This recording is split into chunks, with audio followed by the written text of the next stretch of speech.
Where's all the money gone? I want my honey. Where's all the money gone to, baby? No one's going to jail. State capture. Dirhams and sisters for sale, yeah.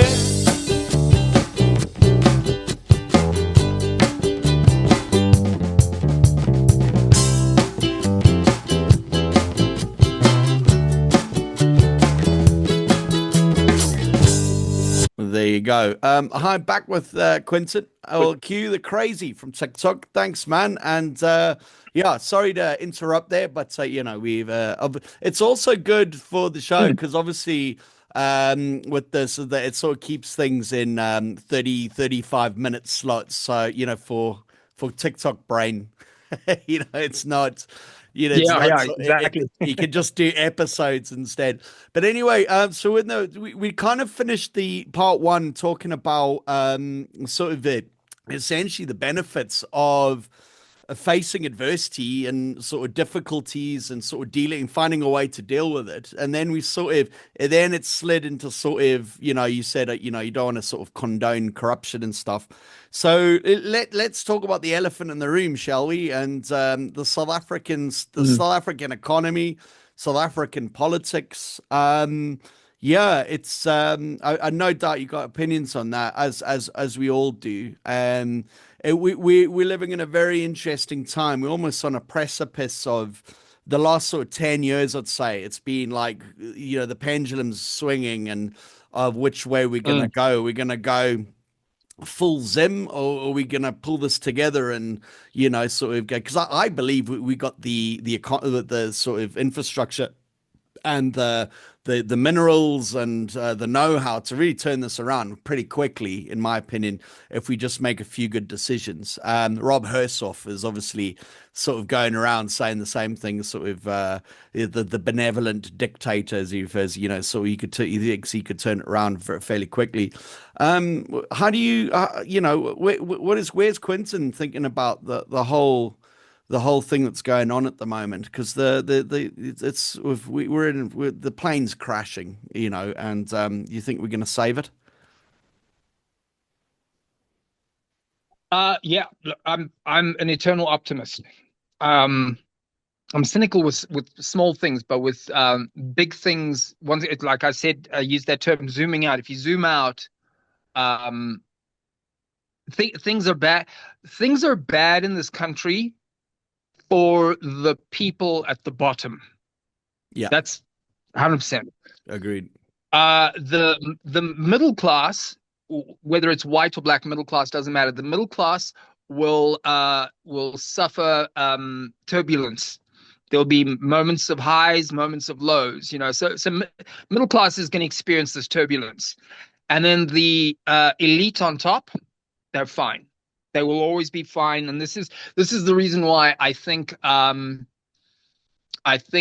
this whole white Afrikaners are leaving the country. No, that's not true. The Stellenbosch mafia will be in this country for the next 1,000 years. I'm telling you, they're not leaving. Their culture, their heritage, their money, their everything is tied into this country. So you said Zimbabwe 2.0. We won't be Zimbabwe 2.0 because I don't think it'll ever get to that. But also, I don't believe that the Afrikaans will just pack up and leave. The real Afrikaans, the Buddha. I don't think they'll pack up and leave. I think they'll fight. They'll fight it. They'd rather let their history go down in a blaze of glory than lose 400 years of history to go to America. Yeah. Absolutely, they won't go. But that being said, I think there is hope, and I'll tell you why, politically speaking. I don't know if you saw any of my posts where I spoke about how my family were ANC supporters. And I didn't care much about politics. I just kind of, whatever they said, I just followed. Who cares? I didn't like politics. But in last year's election, I voted for the Democratic Alliance. And that is because I put my emotional feelings aside, because your emotions can get you to make some stupid opinions about things. For example, you I'll use Elon Musk as the example. I made a post saying, "Oh, I hope it was tongue in cheek. I said, I hope Elon Musk gets deported and gets sent back to South Africa so that we, as South Africans, Yeah. can have SpaceX and Neuralink and Tesla I and all saw these things. that That'd be ever. great. Yeah. Bring your money back. Ah, I'd Come love it, on, right? bro. Yeah, And then yeah. and then a lot of people said, no, we don't want we don't want his money. We don't want him. Let him rather go somewhere else. Now, I understand why they're saying that, and I don't even blame them for saying that. The Sure. guy left South Africa a long time ago. He has no interest in our country. Fuck him. I get that. But objectively speaking, who are we, considering we have such a high unemployment, huge amounts of disparity between the rich and the poor? Who are we to kick a gift horse in the mouth and say, oh, we wouldn't benefit from having all of those billion-dollar industries in our country? We can't say that. So people are making stupid political choices because of sentiment. Oh, we don't want a black leader, we don't want a white leader, we don't want a woman leader, we don't want this. So we've got our emotional sentiments clouding our objective judgment, Sure. which is wrong. So I think that where hope lies for this country is to realize that the people that are not necessarily the loudest, but are the for lack of a better word, the political Karens of the world, um, are yeah, the I like political that. Karens of the world. And I'm saying Karens in now, weirdly enough, in a positive light, because that's what we need. We Mm, need a Helen Ziller who is perhaps not the most entertaining person, mm, but she is a stickler on on little things. She's a stickler on mm, tardiness. She's a stickler mm, on facts and figures, on the bottom line with our economy and numbers. You know, mm, she may not represent the colorful expression of what a South African is, mm. but she is the right person to put in charge of saying, okay, let's balance the books, let's get rid Yeah. of corruption, you Yeah. need that kind of person. You need a person who is not necessarily the most flamboyant, Mm. just to go and make that the engines of our country are running smoothly. And Sure. that's what we need. So when I voted for the Democratic Alliance, I did it because I went to Cape Town and I saw the difference between a well-oiled machine of a city versus my city, which I love. I still think Joburg is a superior city, but there's no denying we're the uglier of the two cities, Yeah, yeah, yeah. and that counts. That counts for a lot. It means that people coming from overseas will look fondly on Cape Town, but not look fondly on Joburg. People will invest in Cape Town, but won't invest in Joburg. The optics of it all are super important. People underestimate how annoying having no traffic lights is, and potholes in the road, and poor infrastructure, and things like that. Those kind of things create I don't know, an annoyance in each of us that then trickles over into, you know what, screw it, I'm just going to leave. I'm gonna emigrate to Canada or to America or to England. I can't take this anymore. You know, um, I noticed that when Dr. Leon Schreiber got into Home Affairs, the differences between Home Affairs was one of the most embarrassing government departments we've ever had. I mean, it's a guy, I heard there was a guy that's been waiting 15 years to get an ID book. Mm. 15 years to get an ID book, you know? And our traffic department, we've got one printer for the licenses. Is that right? I Yeah, believe. and it never And, works. and it never works. Yeah, yeah.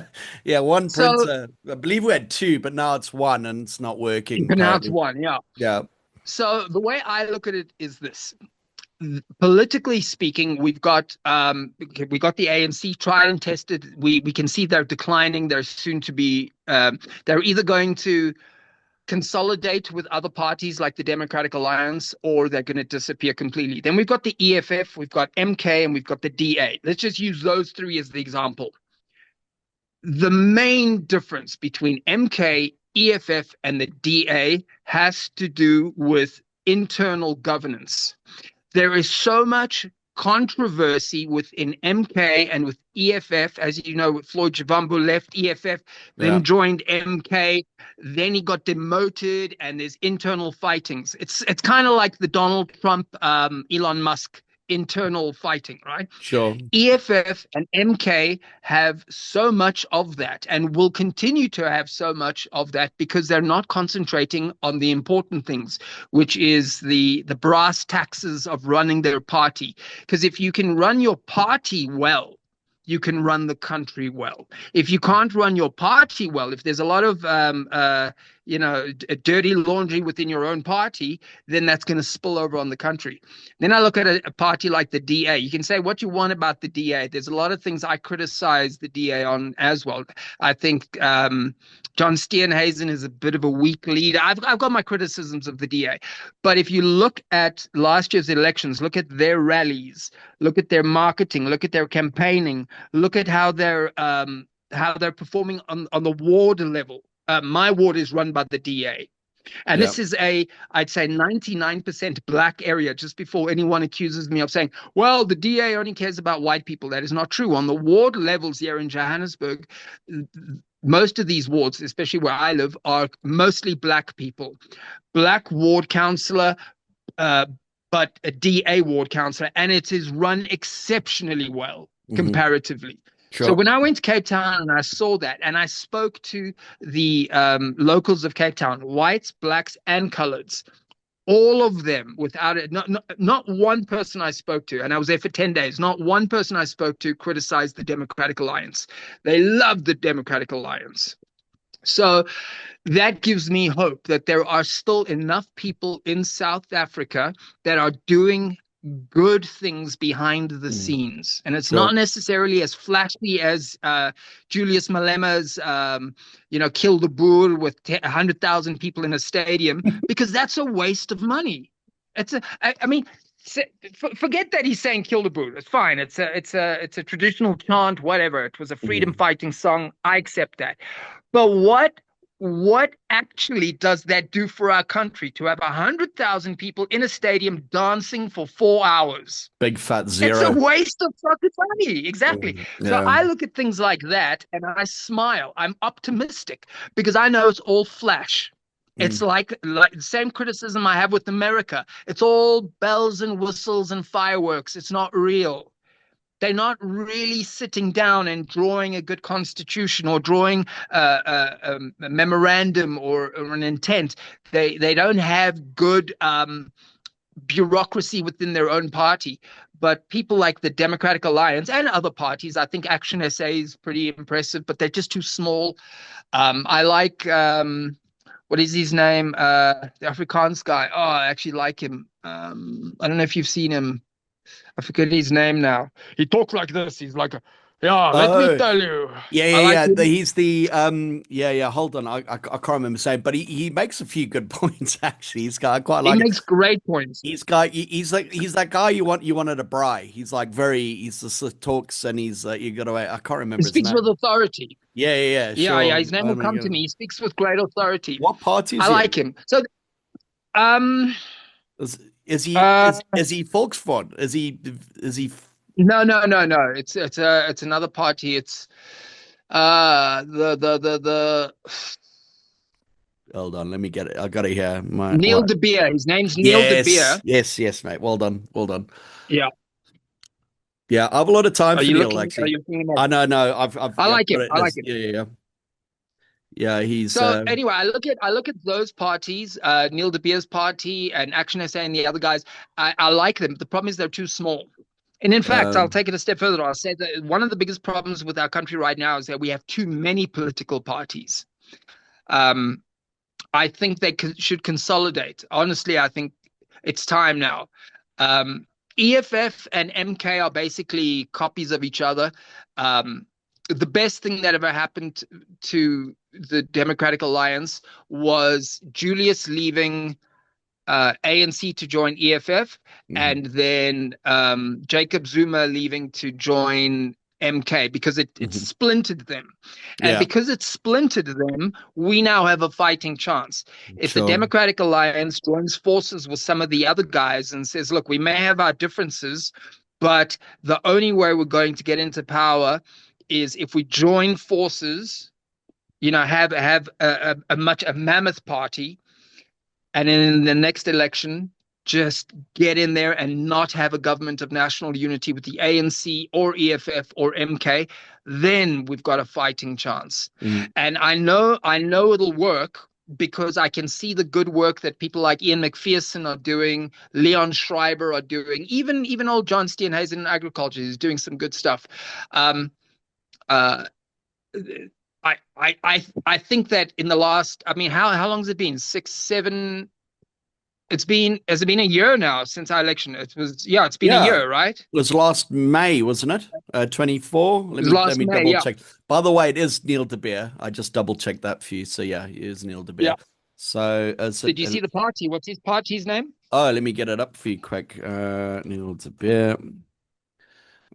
Party. Uh, God, I love internet. United Independent Mm. Movement, the UIM. United Independent. Yeah. Hmm. Too small. He's great, but too small. All these little Yeah. parties need to come together and say, look, it's all good and well to say we're the better party, but you got to also look at the logistics behind it. In 30 years or 31 years now of our democracy, one thing that people have to understand is that you can have all the good intentions in the world, but if people are not going to vote for you, what is the point? Mm. Right? Mm. So Mm. you've got to look at it like a chess game. At the end of the day, it's not like, oh, at least, it's not about winning or losing. It's about how you played the game. No, bullshit. 30 years later, it's about winning. You've Yeah, got to go in to win. And there needs to sure. be a strategy to win. Mm. And all the splintering 30 plus parties is ridiculous. They need to Yeah. realize that. It's ridiculous. I think everyone Yeah. wants to be. The problem is, and it might be an African problem, it's all around, and not necessarily a cultural problem either. So unique to a certain culture, but everyone wants to be the big, the top, the big cheese, you know. And I think essentially, most people in South Africa, in my opinion, get into politics to access the public purse.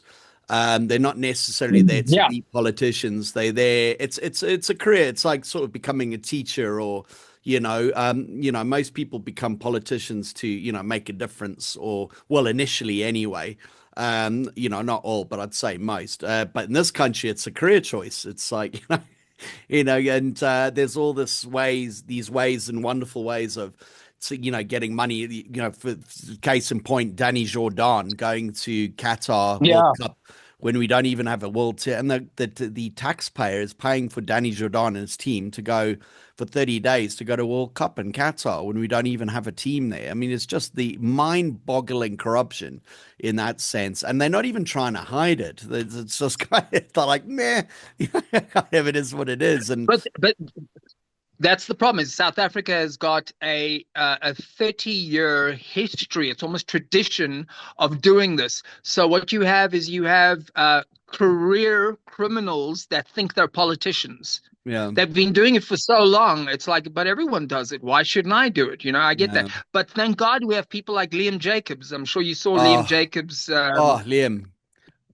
What a He's my hero. hero. He is my hero. He's my Yes. hero. Yeah, yeah, sure. I love him to bits so much. And I was following Liam in TikTok Me actually. too. Before. Yeah, yeah, Yeah. before, Before and you. he's too, and I'm always like, yes, mate, come on, say, it's just like, I felt like a girl with pom poms, like a sort of cheerleader on the side, I Yeah. adore him. I adore him politically. It's just, man, I really hope he sort of sticks to his guns because we need him. We need I him. agree. So Mm. this is you to answer your question. This is what gives me hope in South Africa. We're living in a day and age now where more people are accessible because of social media. South Africa, I think we're the number one internet usage country in the world. Mm. So we're on the internet a lot. So through social media, people are seeing Liam Jacobs. They're seeing some of the stuff Helen Ziller is doing. They're seeing some of the stuff Leon Schreiber with Home Affairs is doing. Yeah. Ian McPherson is doing. They're seeing the stuff, and we're turning some of these people into, rightfully so, into heroes. Even even what's his name from the Patriotic Alliance? Oh, Gayton. Even Gayton says some Gayton things that I McKenzie. go, you know what? He's got the guts to. I don't agree with everything he says, Yeah. but I love that he has the guts to say it. And The that's what we balls. need, Yeah, he's got big the balls. balls to say He's it, got big you balls, know? damn him. Yeah. So I look at these guys and I go, yeah, there is hope for South Africa. There is hope. And now with technology, social media, and South Africa's presence is, I think this thing with Donald Trump and the whole farm murders and the White House meeting with Ramaphosa, I believe it was a good thing for us because now the world is looking at us. Yeah, We're no absolutely. longer obscure. We're no longer forgotten. And Mm. everything we do is shown online. And one of the things I love about social media is that if you stuff up, if you make a mistake, everyone's going to see it. I mean, look at the Hawk Tour girl, right? Oh yeah. Rose to fame and fell from grace. Yeah. Look at Katy Perry and Gail and all those guys that went to space. They're a mockery, Mm. and so because ego can be a terrible thing, but ego can also be a very good thing, because a lot of people don't want to be name and shamed online. People are now beginning to, people like Liam Jacobs are exposing people, and I think that's going to change a lot of people's behavior. They're going to go, oh shit, I don't want to be hauled in front of social media by Liam Jacobs to reveal Mm. that I'm a bloody scumbag. And I Sure. think people are going to start to think differently when they enter into the Mm. political arena. They're not going to be able to hide like they used to 30 years for the last Sure. 30 years, Sure. because everything is so exposed. So Do yeah, you, I have hope. I think things are going to be fine. Mm. So one thing I appreciate about Liv, and you can sort of disagree with me on this thing because it's something I've noticed. Do you think with a big problem and with the ANC sort of thing, sort of corruption and what have you, has been their sort of voters and sort of within African, particularly black culture, this idea of you can't question your elders. And I found that with Danny Jordan in the thing, he was almost like, "How dare you talk to me like this? Don't you know who I am?" Yeah. For me, there's a big difference between going into your granddad or grandmother's house and being respectful to your elders and sort of, so go there. But if you sign up to do a job like politics or whatever, you're no longer an elder, you're a servant of society. And Yes. and you sit there and it's sort of there. Do you think that's another, there's almost is apathy the word? I don't know. That sort of going, what can you do? The sort of tribal obligations, particularly with Black South Africans, that they don't question, and so maybe they do secretly and discuss it, but they would never sort of bring it up or sort of bring a sort of embarrassment even to sort of an elder, particularly culturally. Or do you think I'm sort of overthinking that? I don't know. It's kind of I'm in this like, is it going on? Is it not? So you used the word a few times. Tribal mentality is a Yeah. real thing. Africa is where Europe was 500 to 1,000 years ago, because the Europeans were also very tribal, Mm, and their national identity only happened in Europe after the time of Napoleon. sure. It wasn't there was no real national identity. So even during the time of the Roman Empire was huge, but within the Roman Empire there were tribes. Okay, so you had the Phoenician Romans, and you had the Greek Romans, and Yeah. the North African Romans, and so on and so forth. Yeah. And the tribalism is what ended up destroying the Roman Empire, Hmm. because there was so much infighting, Yeah. and it collapses this massive empire. It's the same thing as what's happening in America at the moment. The internal tribalistic kind of instincts that humans have are coming out with left versus right. And then other groups of people, Mm. the black Americans versus the white Americans, the Republican Americans versus the Democrat Americans, so on and so forth. So it's a relevant thing. Like you said, am I overthinking it? You're not overthinking it.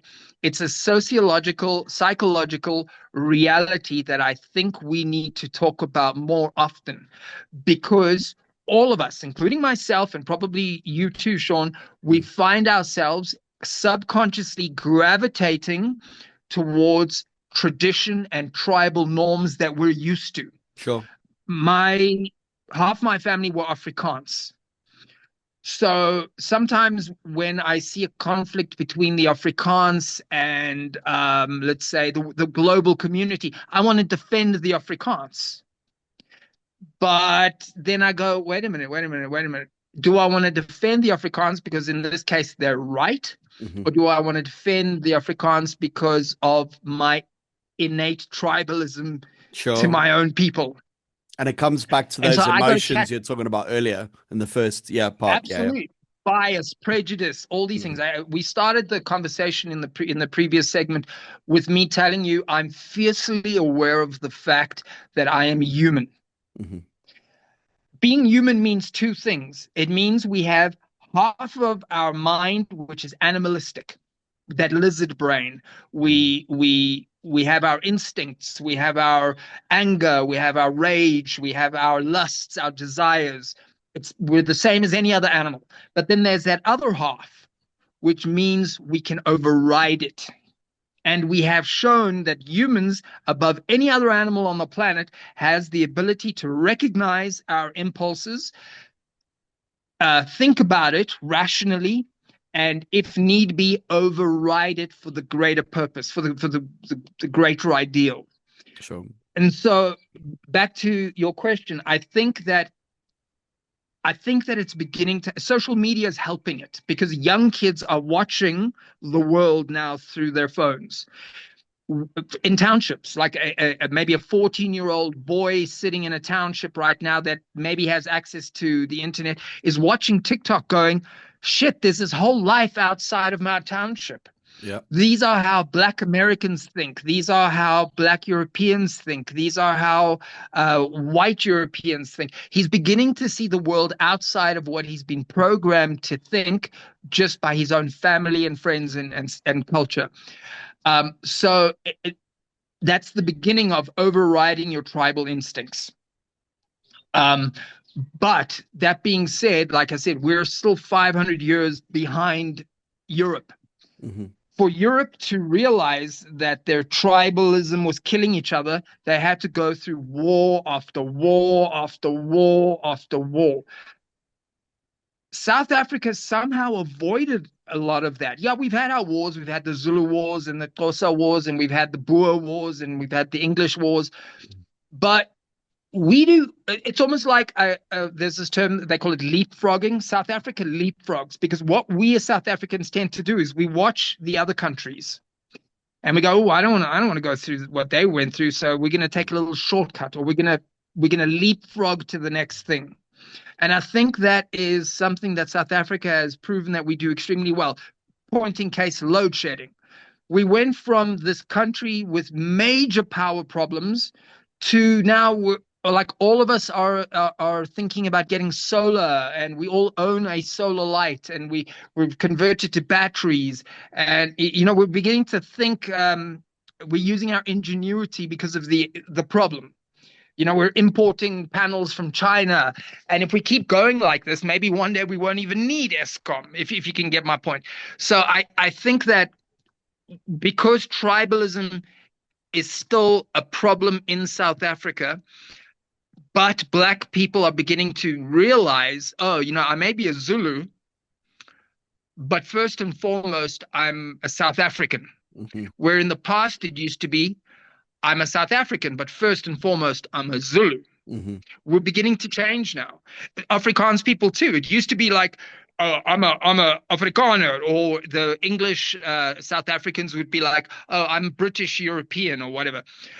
That's changing. When I was in school, and you met your friends for the first time, you go, what are you? They'd go, oh, I'm Italian, or I'm Greek, or I'm Yeah. Portuguese, or right now kids are not. Now kids are, because of whatever, Mandela and the Rugby World Cup and TikTok and stuff. Now our kids are beginning to think with national identity. Sure. I'm a proud South African. Hmm. And I think that's great, Yeah. because now we're beginning to see ourselves as black, white, colored, or Indian makes no difference. We're Hmm. first and foremost proudly South African. And I think that's what's going to eventually consolidate us and bring us together. But we're not quite there yet, Hmm. is my fear.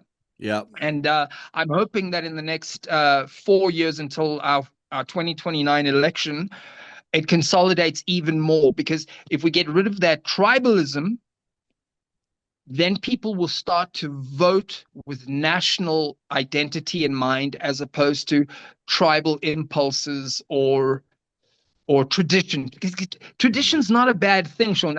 I'm trying to use my words carefully here, because Mm. tradition can be a very beautiful thing, and I never want us to lose our diversity. I don't Sure. want us to become a melting pot like America either. Yeah. Yeah. I like that there are Zulus and Xhosas and Sutus, and Sure. I like that there are Indian bunny chows and Mm. colors in Cape Town. I like that. Mm. So, but it needs to be more of a flavor rather than a I don't know what the word is, rather than a cause.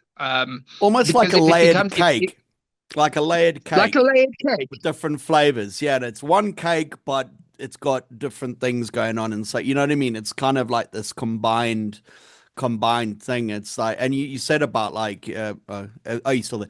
The, for example, in Nguni history, the Nguni tribes, the Xhosa Mm, Zulus and Swazis and, I mean, the history. I don't know if you've seen Shaka Lembe. It's on the sort of Mnet mm. series. Series 2 is coming out now. Yeah. So we're the similar age group. You remember Shaka Zulu from the 80s, just pure bliss. You Boom, know, boom, boom, boom, boom, boom. oh, Loved it, man. Henry Chele, fantastic. But they made a series for, it was essentially the beginning of Port Natal, wasn't it? So a series for white Mm. people, so 80s white people. It's good.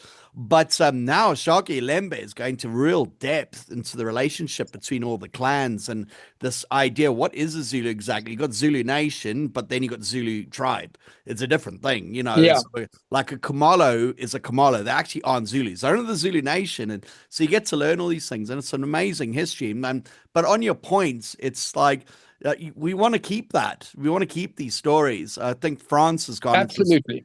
full on nationalism where you can't wear religious jewelry, I think, or burqas at schools, and there's no praying and blah, blah, blah, but essentially that makes, I think South Africa, particularly South Africa's religious tolerance is amazing. Like we're probably the most Mm. tolerant religion, people here are just so tolerant of religions. We got a massive, have you seen the massive mosque here in Midrand? Hey man, it's basically made this boring little part of Joburg. Let's sort of get a bit of, all right, we've got a bit of culture here, it's made it interesting. Yeah, it'd be and I totally agree with I you. agree. It would be such a But shame to get rid of that. yeah, South Africa does that extremely well. You're supposed to have the separation of church and state, right? Hmm. And I think the same needs to apply. You need to have a separation of tribe and state. You need a Sure. separation of color and state, a separation of all these things in state. Because, like you said, ultimately, politically speaking, we need to realize that we're this multi-layered cake. Mm. And when you enter the political arena, I'm hoping going forward now, people will enter realizing I was I was this layer before I entered politics, but now that I'm entering politics, I represent all the layers. Mhm. I'm no longer a Zulu man or an Afrikaans man or a Mm. English man or a Sotho woman. I am now a South African politician. Mm. And what is important is that I respect, understand, and acknowledge all of the tribes in South Africa as this new tribe called South Mm. Africa. Yep. And this is the problem with politics going back, is that people would be like, oh, if you're a black person, you voted for the ANC. I mean, in 1994, that's how it was. The Yeah. Afrikaners voted for AWB or the Vryheidsfront or the NP. The English people voted for the Progressive Party or later the Democratic Party. Mhm. If you were white in English, you did that. If you were colored, you did this. If you it was what's her name, Patricia DeLille, or Yeah, if you yeah. were black, you did that. I think that's beginning to change now. Sure. At least I'm hoping, because once again, to bring Liam Jacobs back into it. When I look at Liam Jacobs, I don't see a colored man. I don't see a DA person. I No. just see a person that is very fiercely, proudly South African. And it doesn't matter that he might be talking to a fellow colored person on the other side. If you are doing something wrong, he's going to call it out, and he's going to ask you straight to the point kind of questions. Because at the end of the day, it's not about the fact that you're an elder, like you said, and Mm. that you've got this legacy of whatever, and that you're a famous politician. If you're doing something wrong that is wrong for the country right now in 2025, we need to know about it, and it needs to be stopped. So yeah, I think that's great. I hope more young South Africans see Liam Jacobs, and when they do enter politics, try and emulate his style. Sure. Yeah, and just sort of and see it through. It's almost we talked about Gayton McKenzie, and I had high hopes for Gayton, but he's gone very silent of late, and for the obvious fear is that is he, I don't know, gone, basically sort of take got his hand in the till now. He's been, he's basically made that call. So listen, look how much shit I can make. Do you want me to keep quiet or not? That's what it looks like to me. I'm not saying that's what's happened, but it's kind of really what it's looked like, particularly his involvement with the VAT hike and that whole shenanigans of wanting to what they wanted to go. It was initially 5%, then it dropped to 2, then it was 0.5, and then eventually they didn't raise it. Yeah, that would be for me if I was like Helen Ziller or what's his name? I can't remember the leader of the DA, John Steenhuisen. Steenhuisen, John. Yeah, to sort of protect people like Liam. Liam Jacobs is probably one of the most important political figures probably in our nation's history, in my opinion, right now. He sort of, for me, sort of represents advancement and improvement, and this concept of a new sort of more complex society where, as you said, is sort of Liam Jacobs for me is a patriot. The way he's going about it, sort of this idea. I haven't seen patriots for a long time here, but this concept of a hero, of sort of a modern hero in that sense. Maybe I'm building him up too much, but I think that's how low and how little I think of the government right now. That just this young colored kid who just coming in and with just the big pair of brass balls, just going no, this is not acceptable. I don't care who you are. You will answer my questions. That just fills me with pride. I don't even know the guy. And it's just like, it just makes me feel really sort of, as you said, optimistic, for the country, at whole. And I really hope the DA look after him. They need to groom him. They need to look after him. They need to sort of make sure he gets the sort of the experience he needs, because I think those are the sort of people we need in our parliament passing laws. Just talent. What's his name? Not Zuma. Ramaphosa, when he started, all those the few years ago when he became president, he just said, and I remember, and it stuck with me. He said, "Guys, we need to start looking for talent." And they haven't done it. It was just kind of almost went everyone's head, and stuck with me, and they just haven't done it. And I think the DA are finding these people. The other one was who's I don't know. I don't know how you feel about him. I think we're running out of time. Yes, we're running out of time. So we got to go. There's part 3 coming up with Q the Crazy. Mate, thank you so much. And we'll bring this up in part 3 at a later time. Please go through part 3. Thank you so much, though, for today. Sounds great. And I'll chat to you soon. Thank you. Thank you, Sean. I appreciate it. Cyril needs an aeroplane to get himself down to Cape Town. Cyril needs an aeroplane for his bloody committee.